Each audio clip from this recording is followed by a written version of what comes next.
Pada tanggal 25 Februari 1984, kehidupan Donna DiMarco yang berusia 19 tahun tanpa ampun direnggut dan jenazahnya dibuang tanpa perasaan di sebuah kuburan dangkal. Selama hampir 40 tahun, kebenaran di balik kejahatan keji ini tetap diselimuti kegelapan, sampai wanita lain juga menjadi sasaran pembunuhan. Bagaimana kisah lengkapnya? Sebelumnya, silakan subscribe dulu channel ini serta nyalakan loncengnya untuk mengetahui kasus-kasus kriminal yang terjadi di berbagai negara.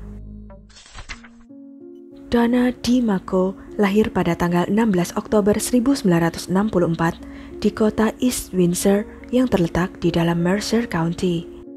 Dia adalah putri kesayangan dari Betty Lou Thompson Marco dan Ronald Wayne Marco.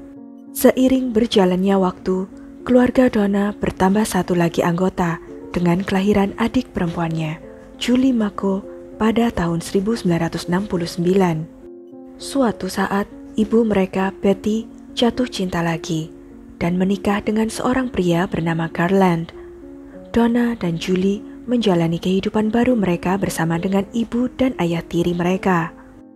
Donna memiliki semangat hidup yang terpancar melalui minatnya dalam hal memasak dan membuat pakaian. Di samping pekerjaannya sebagai sekretaris hukum, ia memendam impian untuk berkarir di dunia modeling.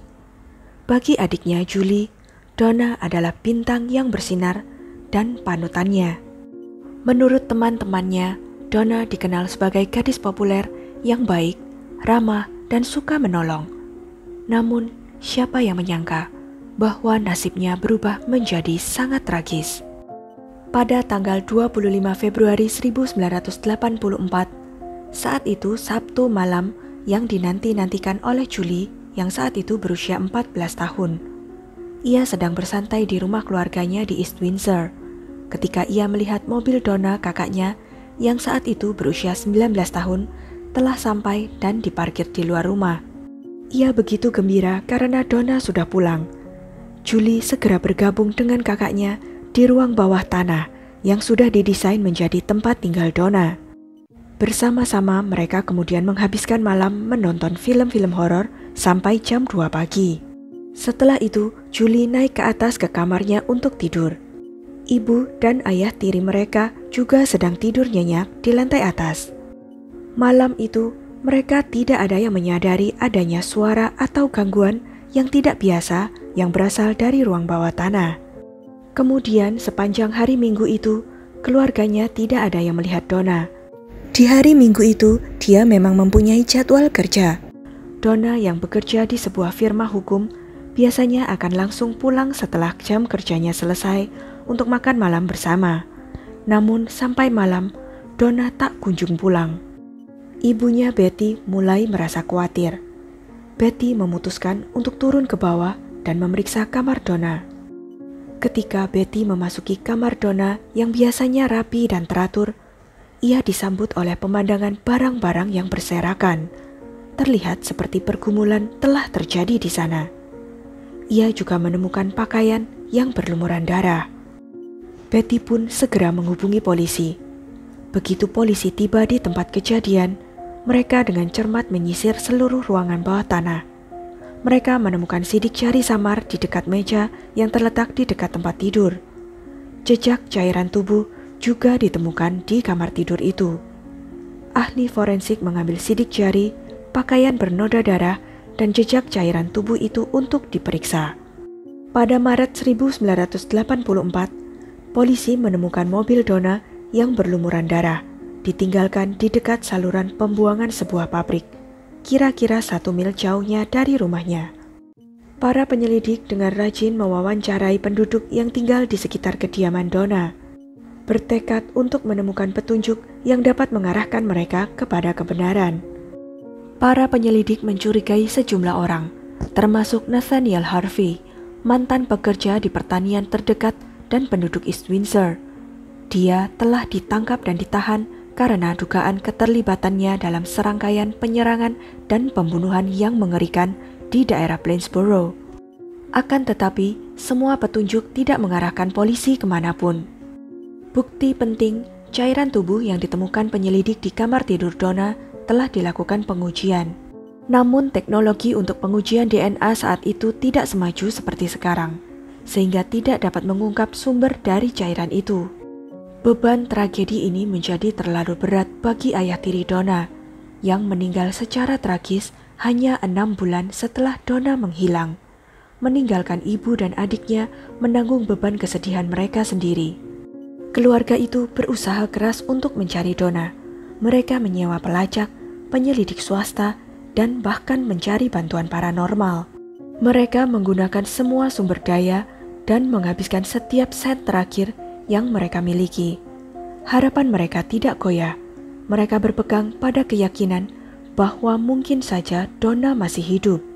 Setelah habis-habisan berusaha mencari Donna dan pelakunya, namun tiada hasil, mereka berusaha mencari penghiburan dan awal yang baru. Julie dan ibunya membuat keputusan sulit untuk pindah ke Texas pada tahun 1987. Namun perjalanan mereka untuk hidup baru dirusak oleh kemalangan ketika unit penyimpanan mereka dirampok. Kenangan berharga mereka, termasuk foto keluarga dan 16 kotak berisi file investigasi, telah hilang dicuri. 11 tahun berlalu tanpa kemajuan apapun. Kemudian, pada tanggal 2 April 1995, petugas polisi mendapat telepon dari pasukan pramuka. Mereka menemukan mayat di dekat Granbury. Kondisinya hampir sepenuhnya membusuk. Tetapi ketika petugas mendapatkan catatan giginya, mereka tidak percaya mereka telah menemukan Donna yang mereka cari selama ini. Tubuh Donna ditemukan terbungkus di dalam karpet di daerah berhutan dekat peternakan Granbury, tidak jauh dari tempat mobilnya ditemukan. Setelah jenazahnya diotopsi, temuan awal menunjukkan bahwa Donna secara tragis menderita luka tembakan di kepala. Namun setelah para ahli memeriksa lebih dalam jenazahnya, mereka menemukan bahwa penyebab kematiannya memang cedera kepala, tapi tidak dapat ditentukan secara pasti apakah karena luka tembak atau hantaman keras benda lain. Kemudian, penyebab kematiannya diubah menjadi bukti kekerasan pembunuhan, dan kematiannya lalu diklasifikasikan sebagai pembunuhan. Namun tanpa bukti-bukti lain, penyelidikan secara bertahap terhenti kembali, dan kasus tersebut akhirnya jatuh ke dalam misteri yang tidak terpecahkan. Pada Februari 2022, Jaksa Mercer County mengarahkan pembukaan kembali kasus Donna di Mako. Kasus tersebut kemudian diserahkan ke kantor publik yang menangani berbagai kasus dingin di seluruh negara bagian, yang didirikan oleh pengacara umum New Jersey pada tahun 2019. Sebagai bagian dari penyelidikan yang dibuka kembali, semua bukti fisik yang relevan termasuk sampel DNA dengan hati-hati dikirim kembali ke laboratorium. Bukti cairan tubuh yang ditemukan di kamar tidur Donna diperiksa ulang dengan hati-hati dan dicocokkan dengan profil DNA Nathaniel Harvey. Secara mengejutkan, hasil pemeriksaan menunjukkan DNA Nathaniel Harvey adalah satu-satunya bahan genetik yang ditemukan di kamar tidur Donna. Sedangkan mobil Donna juga ditemukan di daerah saluran pembuangan pabrik yang berjarak beberapa langkah dari rumah Harvey. Menurut kantor Kejaksaan Agung, itu adalah terobosan yang memberikan kejelasan dan penutupan misteri lama. Nathaniel Harvey lahir pada tahun 1942 di East Windsor. Ia memiliki masa lalu yang bermasalah. Sejak awal, dia memiliki bakat untuk membuat masalah dan selalu berada di balik jeruji hampir sepanjang hidupnya. Pada tahun 1968, dia menikah, tetapi identitas istrinya tidak diketahui. Selama tinggal di East Windsor, Harvey memiliki daftar panjang kejahatan atas namanya. Dia juga digambarkan sebagai penyusup yang berani oleh polisi Windsor Barat, dan dia telah dihukum karena penyerangan. Setiap kejahatannya, Harvey akan menyelinap ke rumah yang tidak terkunci, di mana dia akan menyandera wanita muda dan melakukan tindakan kekerasan. Selama tahun 1984 dan 1985, otoritas lokal dihadapkan pada kekhawatiran yang semakin meningkat karena serangkaian perampokan mengguncang Plainsboro, West Windsor, dan lingkungan terdekat. 16 bulan setelah tragedi hilangnya Donna, tragedi terjadi kembali di East Windsor. Ketika Irene Snaps, seorang wanita berusia 37 tahun yang baru saja kehilangan suaminya karena kanker, telah mati terbunuh.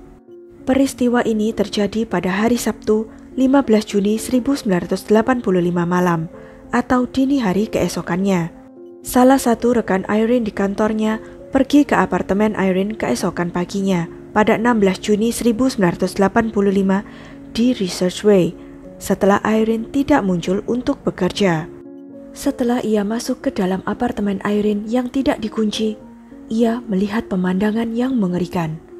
Rekan pria itu langsung menghubungi polisi. Di dalam apartemen, Irene Snaps menderita lebih dari 15 pukulan keras di kepalanya menggunakan benda metal keras. Tubuh tak bernyawa Irene terbaring tanpa pakaian di dalam kamar tidurnya yang berlumuran darah. Cetakan sepatu juga ditemukan pada bantal yang terletak di lantai. Kemudian saat penyelidikan masih berjalan, seorang pria berusia 41 tahun bernama Peter Stowasher memberikan kesaksiannya kepada penyelidik sebagai kenalan akrab dari Irene Snaps. Dia mengungkapkan bahwa dia mungkin adalah orang terakhir yang melihatnya hidup. Pada hari Sabtu tanggal 17 Juni 1985, pria itu dibawa ke kantor kejaksaan, di mana ia menghabiskan sepanjang hari menghadapi rentetan pertanyaan tentang hubungannya dengan Irene. Irene masih berduka karena kehilangan suaminya, menyatakan perlunya waktu dan ruang sebelum mempertimbangkan hubungan baru. Pria tersebut masih menantikan Irene. Namun ketika Irene menemui ajalnya, polisi mencurigainya. Penegak hukum juga memperoleh surat perintah penggeledahan untuk kediaman Peter Stowasher. Selama penggeledahan mereka menemukan selimut yang mengandung noda darah yang tampak mencurigakan. Tetapi setelah diperiksa, noda darah itu bukan milik Irene. Peter kemudian menjalani tes deteksi kebohongan. Namun ia tidak lulus, meskipun hasil dari tes semacam itu tidak dapat diterima di pengadilan. Selain itu terungkap bahwa dia memiliki riwayat menjalani hukuman penjara karena menguntit mantan pacarnya. Tetapi polisi akhirnya menghapusnya sebagai tersangka utama karena perbedaan yang signifikan dalam ukuran sepatu yang dikenakan Peter. Sepatunya ukuran 12, sedangkan jejak kaki berdarah di TKP menunjukkan sepatu ukuran 6. Pada 28 Oktober 1985, terobosan dalam kasus tersebut terjadi. Pada hari itu terjadi upaya penculikan terhadap seorang anak perempuan berusia 13 tahun dari rumahnya sendiri. Namun, gadis kecil itu berhasil membebaskan diri dan mengeluarkan teriakan keras yang mengejutkan orang tuanya. Pria penculiknya melarikan diri. Kemudian ia masuk ke rumah lain, mungkin untuk bersembunyi dari polisi. Pemilik rumah menyalakan lampu dan melihat Nathaniel Harvey berdiri di sana mengancamnya dengan kapak. Harvey kemudian berputar dengan cepat memecahkan kaca pintu dengan ayunan kapak yang kuat, dan ia lari ke hutan. Beberapa waktu kemudian penyelidik dengan rajin menyisir daerah itu, dan suatu waktu mereka melihat Harvey melintasi ladang kedelai dan kemudian lari ke hutan. Polisi dengan cepat mengepung Harvey di dekat pusat perbelanjaan Princeton yang ada di persimpangan Old Trenton Road dan Dorchester Drive. Setelah tertangkap, Harvey diinterogasi polisi. Dia mengakui serangkaian perampokan yang telah menimbulkan ketakutan di masyarakat. Namun, tingkat kejahatannya menjadi lebih mengerikan ketika terungkap rincian penyerangan sebelum pembunuhan tragis Irene. Harvey mengaku telah menculik seorang gadis muda dari East Windsor dengan paksa membawanya ke sebuah bangunan terbengkalai yang terletak di sepanjang Dutch Neck Road. Dia mengungkapkan bahwa korban adalah Donna DiMacco. Namun anehnya tidak ada pernyataan tertulis ataupun rekaman atas pernyataan itu. Penyelidik akhirnya menerima surat perintah penggeledahan dan melakukan penyelidikan pencarian menyeluruh atas mobil Harvey pada November 1985. Di dalamnya, mereka menemukan jam tangan Seiko milik Irene yang secara langsung menghubungkannya dengan pembunuhan Irene Snaps. Jam itu ditemukan bersama barang-barang curian dari berbagai aksi perampokannya. Saat diinterogasi di markas polisi, Harvey meminta untuk berbicara dengan ayahnya, yang menyarankannya untuk melakukan hal yang benar. Harvey kemudian membuat pengakuan bahwa dia yang melakukan pembunuhan terhadap Irene. Namun sekali lagi, tidak ada rekaman maupun pengakuan tertulis yang dibuat. Pada tahun 1986, Harvey dihukum karena pembunuhan Irene Schnapps. Namun 4 tahun kemudian, pada tahun 1990, Mahkamah Agung Negara Bagian membatalkan hukumannya dengan menyatakan bahwa pengakuannya telah diperoleh tanpa pemberitahuan dengan benar tentang hak-hak Miranda. Harvey yang menyatakan bahwa pengakuannya dipaksakan segera mencabut pernyataannya. Pada tahun 1994 saat kasus tersebut dibawa ke persidangan kedua, fokus beralih ke bukti penting dari darah yang ditemukan di TKP. Penuntut menunjukkan bukti DNA yang mengungkapkan ciri-ciri genetik yang cocok antara sampel darah Harvey dan noda yang ditemukan di apartemen Irene Schnapps. Kali ini Harvey dihukum dan ia menerima hukuman mati. Pada April 2007, dalam sidang bandingnya, hakim memutuskan bahwa Harvey akan dijatuhi hukuman 70 tahun untuk tuduhan lain. Sedangkan hukuman mati yang diterimanya pada tahun 1994 telah diubah menjadi hukuman penjara seumur hidup tanpa pembebasan bersyarat. Karena negara bagian New Jersey menghapus hukuman mati pada tahun 2007. Namun pada akhir November 2020, Harvey meninggal di penjara negara bagian Woods di Bridgeton, yang akhirnya menutup semua pintu penyelidikan lebih lanjut. Setelah penyelidikan kasus pembunuhan Donna DiMarco dibuka kembali pada tahun 2022, dan terbukti bahwa DNA Harvey cocok dengan sampel cairan yang ditemukan di kamar tidur Donna. Akhirnya pada minggu terakhir bulan April 2023, Jaksa Agung New Jersey Matthew J. Plotkin mengumumkan bahwa Harvey telah diidentifikasi secara konklusif sebagai orang yang bertanggung jawab atas penyerangan dan pembunuhan Donna DiMarco. Walaupun sangat terlambat dan keluarga harus menunggu 4 dekade lamanya, keputusan ini setidaknya menutup misteri kematian Donna DiMarco. Sekian kisah kali ini. Jangan lupa untuk klik like, share, subscribe, dan komen ya pendapat kalian. Sampai jumpa lagi di video-video selanjutnya.